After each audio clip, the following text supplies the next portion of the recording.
రాష్ట్రంలోని జిల్లా వైద్య ఆరోగ్య అధికారులు, జిల్లా ఆరోగ్య సేవల సమన్వయకర్తలతో వీసీ ద్వారా వైద్య ఆరోగ్య శాఖ మంత్రి సత్యకుమార్ యాదవ్ సమీక్షా సమావేశం నిర్వహిస్తున్నారు. ఈ సందర్భంగా మాట్లాడుతూ ప్రాథమిక ఆరోగ్య కేంద్రాల పనితీరు, సిబ్బంది నియామకం, ప్రభుత్వ ఆసుపత్రుల్లో సౌకర్యాల మెరుగుదల గురించి ఈ సందర్భంగా చర్చించారు.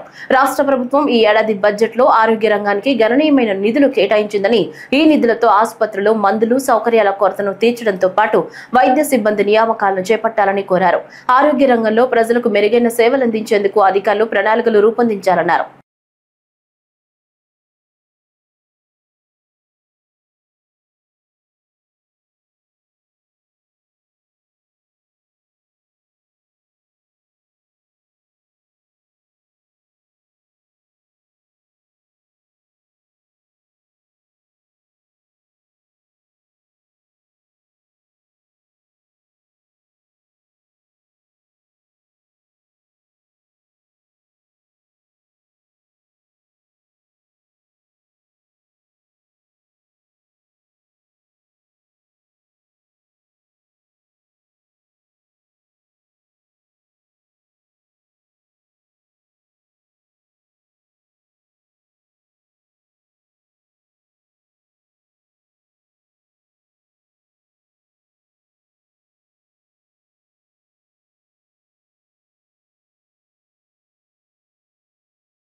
గత బుడమేరు వరదకు గండ్లు పడిన ప్రాంతాలను మంత్రి నిమ్మల రామానాయుడు పరిశీలించారు.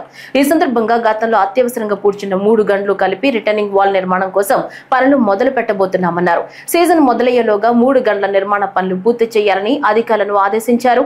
బుడమేరు డైవర్షన్ కెనాల్ ను 37,500 క్యూసెక్కులకు పెంచేలా పెండింగ్ పనులు పూర్తి చేసేలా ప్రతిపాదనలు సిద్ధం చేశామన్నారు.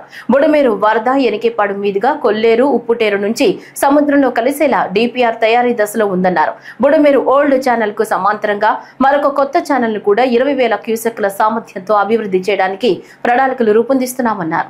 పాత్రికేయ మిత్రులందరికీ కూడా నమస్కారాలు తెలియజేసుకుంటూ, బెజవాడ దుఃఖదాయినిగా ఉన్నటువంటి బుడమేరు ఏదైతే ఉందో, మొన్న వర్షాకాలంలో పడినటువంటి 3 గండ్లు ఏదైతే విజయవాడను ముంచెత్తినటువంటి పరిస్థితిని దృష్టిలో పెట్టుకుని ఆ రోజు యుద్ధ ప్రాతిపదికన ఈ యొక్క బుడమేరు 3 గండ్లను కూడా ఆ రోజు పూర్తి చేసిన విషయం మీ అందరికీ తెలుసు.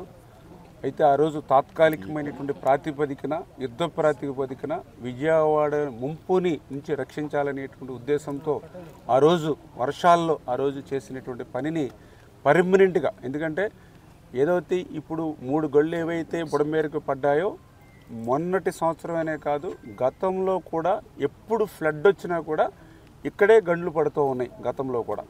ఎందుకంటే ఏదైతే ఈ గండ్లు పడినటువంటి బుడమేరుకి ఆపోజిట్లో పులివాగుకి సంబంధించినటువంటి వాగునీరు కూడా డైరెక్ట్గా ఈ యొక్క రైట్ బండ్ని ఢీ కొట్టడం వల్ల ఇక్కడ ఎక్కువగా గండ్లు పడుతూ ఉన్నాయి. దాన్ని దృష్టిలో పెట్టుకుని ఏదైతే 3 గండ్లకి సంబంధించి 500 మీటర్లు పర్మనెంట్గా ఒక సీసీ వాల్ నిర్మాణం చేయాలని చెప్పేసి 28 కోట్ల రూపాయలతోటి ఆ వర్క్స్ని మరి టెండర్స్ పిలిచి ఆ పనులను కూడా మొన్ననే మరి యుద్ధ ప్రాతిపదికన ప్రారంభించమని డీవాటరింగ్ అది జరుగుతూ ఉన్నాయి. రాష్ట్ర ఆదాయం మరింతగా పెంచేందుకు ఉన్న అనుకూలతలు, వేగంగా వృద్ధి చెందడానికి గల అవకాశాలపై ఆదాయార్జన శాఖలన్నీ లోతైన అధ్యయనం చేయాలని, అంతిమంగా రాష్ట్ర ఆదాయం భారీ ఎత్తున పెరిగేలా చూడాలని అధికారులకు ముఖ్యమంత్రి నారా చంద్రబాబు నాయుడు సూచించారు. గడిచిన 30 ఏళ్ల ఆదాయ ఫలితాలను పరిశీలించి భవిష్యత్ ప్రణాళికలు సిద్ధం చేయాలని చెప్పారు. రాష్ట్ర ప్రభుత్వ సొంత ఆదాయం పెంచుకునేందుకు ఎలక్ట్రానిక్స్, ఐటీ, సేవల రంగాలు ఎక్కువగా దోహదం చేస్తాయని ముఖ్యమంత్రి అన్నారు. సచివాలయంలో ఆదాయార్జన శాఖలపై ముఖ్యమంత్రి సమీక్ష నిర్వహించారు. సమీక్షలో శాఖల వారి పురోగతిపై చర్చించారు. మరోవైపు బంగారం అత్యధికంగా కొనుగోలు చేస్తున్న రాష్ట్రాల్లో ఆంధ్రప్రదేశ్ దేశంలోనే ముందున్నప్పటికీ పన్ను ఆదాయం ఆ స్థాయిలో ఎందుకు లేదు, అధికారులు దృష్టి పెట్టాలని, పన్ను ఎగవేతలు లేకుండా చర్యలు తీసుకోవాలన్నారు.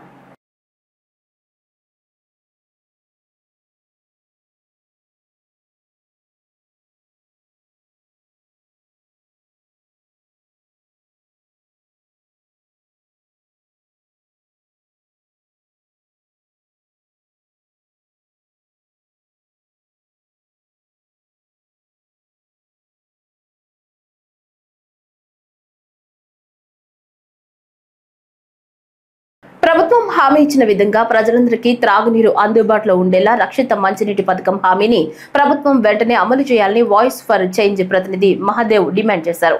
విజయవాడ ప్రెస్ క్లబ్ లో ఆయన మాట్లాడుతూ ప్రభుత్వం పర్యావరణాన్ని చెట్లను కాపాడుతూ ప్రకృతి వ్యవసాయం దిశగా ప్రజలను ప్రోత్సహించాలని ఆయన కోరారు.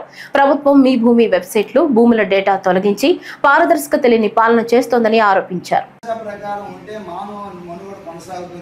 కానీ ఈ రోజు పరిస్థితి ఏంటంటే మానవుడు తన కూర్చున్నటువంటి చెట్టు కొమ్మను తను అరుకోవడమే కాకుండా మిగతా చరాచర జీవులన్నింటినీ ప్రాణం ఉన్న ప్రాణం లేని అన్నిటి యొక్క భవిష్యత్తుని నిర్ణయిస్తూ ఉన్నాడు.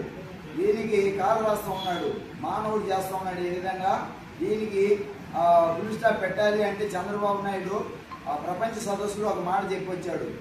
ప్రపంచం మొత్తానికి ఆదర్శవంతంగా ఉండేటట్టు ఆంధ్రప్రదేశ్ రాష్ట్రాన్ని ఒక నేచర్ ఫార్మింగ్ హబ్ అంటే ప్రకృతి వ్యవసాయం దిశగా నేను చేస్తానని చెప్పేసి 2019లో చెప్పొచ్చాడు.